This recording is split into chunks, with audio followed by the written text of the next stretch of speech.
All right, Ryan Gustafson here and Shannon Gustafson. Wanted to show Hello. you real quick on a Saturday that's real choppy, how the channel actually makes it easier to put your boat away. It took me 5 times last night pulling on into my friend's lift on main body to get in because of the waves. So we're gonna pull in the channel right here. Shannon, if you can just point forward. We're gonna pull right in and just go real slow down the channel. And what you're gonna notice is immediately all the waves that are out here stop, and the channel is actually completely smooth. So really the only trick that I'm going to show you in a separate video here in a second is how to spin the boat around when you pull it out so you can drive straight out. Pulling in is super simple. The waves completely die out and you just literally drive down the middle of the channel. So we'll film for a hair longer here. Just as I pull in, I literally take it out of gear and just kind of drift nice and slow. I accelerate a little more. And when you're looking at the umbrellas and the chairs and everything, and the overhead lights, that's our place straight ahead. And there's 2 jet ski lifts in there also. So jet skis, the same thing, just pull in. Most jet skis have reverse, it's nice and easy. So we're gonna go ahead and, well actually, we'll keep filming here real quick. I may have to break this video into 2 parts, but you can see how super simple it is. Just putting it in gear and just floating. I put buoys on the right side just to make it easy in case you ever want to get a little close to that wall.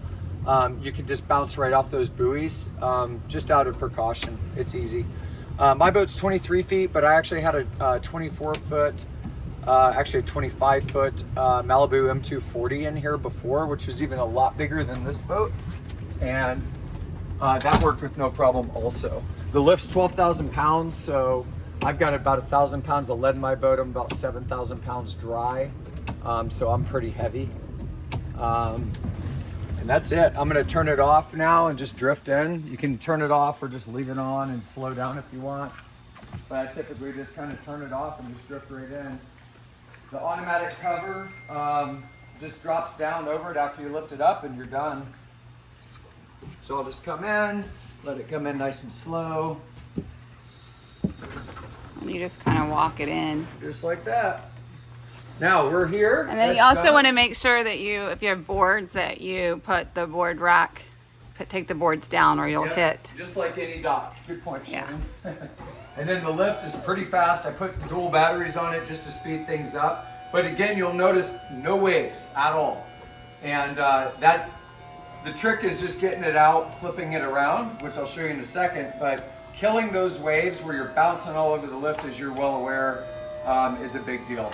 So basically just roll her all the way up. If you have the cage that's tall, your cage can just fold down so it goes all the way up, no problem. And then here's the best part. You do not have to use a cover. You literally just hit this button and the cover is gonna completely close the whole thing in.